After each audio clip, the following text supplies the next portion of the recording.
ಒಂದು register maintain ಮಾಡ್ಕೊಳ್ಳಿ. ಒಂದು ರಿಜಿಸ್ಟರ್ ಅಂತ ಅಂದರೆ ಆಯಾ ದಿನದ್ದು ಸಂಗ್ರಹ ಆಗೋ ದುಡ್ಡಿನ ವಿವರ ಬರೆಯೋದಕ್ಕೆ ಒಂದು, ಮತ್ತು ಇನ್ನೊಂದು ರಿಜಿಸ್ಟರ್ನ ಆಯಾ ನೀವು ಆ ಕಾಲಕ್ಕೆ ಏನು ಒಟ್ಟಿಗೆ ಸೇರಿ ಮೀಟಿಂಗ್ಗಳನ್ನ ಮಾಡ್ತೀರಿ ಆ ಮೀಟಿಂಗ್ ಪ್ರೊಸೀಡಿಂಗ್ಸ್ ಬರೆಯೋದಕ್ಕೆ ಒಂದು ರಿಜಿಸ್ಟರ್, 2 ರಿಜಿಸ್ಟರ್ಗಳನ್ನ ಮಾಡ್ಕೊಳ್ಳಿ. ಮತ್ತು ರಸೀದಿ ಪುಸ್ತಕವನ್ನು ಮಾಡಿ.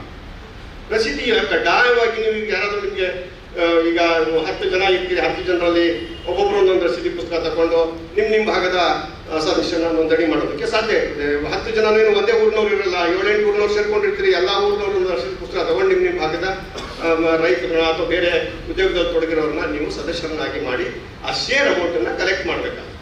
ಶೇರ್ ಅಮೌಂಟ್ ಕಲೆಕ್ಟ್ ಮಾಡಿದ್ದು ಎಲ್ಲಿ ಇಡಬೇಕು? ಯಾವುದೇ ಕಾರಣದಿಂದ 1 ದಿನ ಅಥವಾ 24 ಗಂಟೆ ಮೇಲೆ ನಿಮ್ಮ ಜೇಬಲ್ಲಿ ಇಟ್ಕೊಂಡು ಓಡಾಡಬೇಡಿ. ರಿಜಿಸ್ಟ್ರಾರ್ ನಿಮ್ಗೆ ಅನುಮತಿ ಕೊಡಬೇಕಾದ್ರೆ ಯಾವ ಬ್ಯಾಂಕಲ್ಲಿ ಅಕೌಂಟ್ ಓಪನ್ ಮಾಡಬೇಕು ಅಂತ ನಿಮ್ಗೆ ಅನುಮತಿ ಕೊಟ್ಟಿರ್ತಾರೆ. ಸಾಮಾನ್ಯವಾಗಿ ಆಯಾ ತಾಲೂಕಲ್ಲಿರುವಂಥ DCC ಬ್ಯಾಂಕಿನ ಬ್ರಾಂಚಲ್ಲಿ ಅಕೌಂಟ್ ಓಪನ್ ಮಾಡಿ ಅಂತ ಕೊಟ್ಟಿರ್ತಾರೆ. ಆ ಆದೇಶ ತಗೊಂಡೋಗಿ ನೀವು DCC ಬ್ಯಾಂಕ್ ಬ್ರಾಂಚಲ್ಲಿ ಕೊಟ್ಟರೆ ಅಕೌಂಟ್ ಓಪನ್ ಮಾಡ್ತಾರೆ. ಆ ಅಕೌಂಟ್ಗೆ ನೀವು ಕಾಲಕ್ಕೆ ಜಮಾ ಮಾಡ್ತಾ ಹೋಗಬೇಕು. ರಿಜಿಸ್ಟ್ರಾರ್ ಹಾಕಿರೋ ಕಂಡೀಷನ್ಸ್ ಪ್ರಕಾರ ನೀವು ಎಷ್ಟು ಸದಸ್ಯರನ್ನ ಮಾಡಬೇಕು ಅಂತ ಹೇಳಿರ್ತಾರೋ ಅಷ್ಟು ಸದಸ್ಯರು, ಅಷ್ಟು ಅಮೌಂಟ್ ಸಂಗ್ರಹ ಆದಮೇಲೆ ನೀವು ಇನ್ನೊಂದು ಎಲ್ಲ ನೀವು ಕಲೆಕ್ಟ್ ಮಾಡಿರುವಂಥ ದುಡ್ಡು ಕಲೆಕ್ಟ್ ಮಾಡಿರುವಂಥ ಶೇರ್ ಅಮೌಂಟ್ ಕಲೆಕ್ಟ್ ಮಾಡಿರುವಂಥ ಸದಸ್ಯರನ್ನ ಎಲ್ಲರೂ ಸೇರಿಸಿ ಒಂದು ಜನರಲ್ ಬಾಡಿ ಅಂತ ಮಾಡಬೇಕು. ಅದು ಪ್ರಥಮ ಜನರಲ್ ಬಾಡಿ ಆಗಬೇಕು.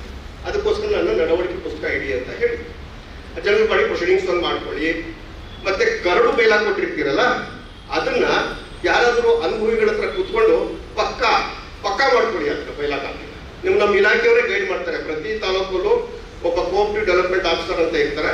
ಅವ್ರು ಸಂಪರ್ಕ ಮಾಡಿದ್ರೆ ಅವರೇ ನಿಮಗೆ ಗೈಡ್ ಮಾಡ್ತಾರೆ ಹೆಂಗೆ ಬೈಲಾ ಮಾಡ್ಕೋಬೇಕು ಅಂತ. ಅದೊಂದು 5-6 ಕಾಪಿಗಳನ್ನ ಮಾಡಿ.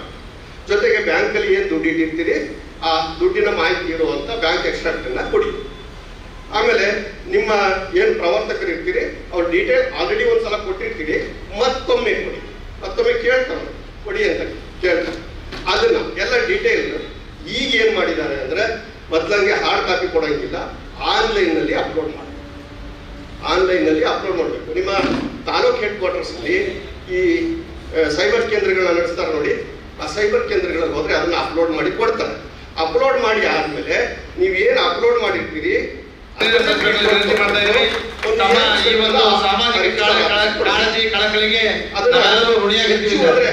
ದಿನದಲ್ಲಿ ಮಾಡಬೇಕು ಅಂತ ಕಾಯ್ದೆ ಹೇಳುತ್ತೆ. ನೀವು ಅವ್ರಿಗೆ ಕಾಂಟ್ಯಾಕ್ಟ್ ಮಾಡಿದ್ರೆ 1 ವಾರದಲ್ಲೇ ನಿಮಗೆ ರಿಜಿಸ್ಟ್ರೇಷನ್ ಮಾಡಿ ನೀವು ನಿಮ್ಮ ಸಂಘವನ್ನು ನಡೆಸ್ಕೊಂಡು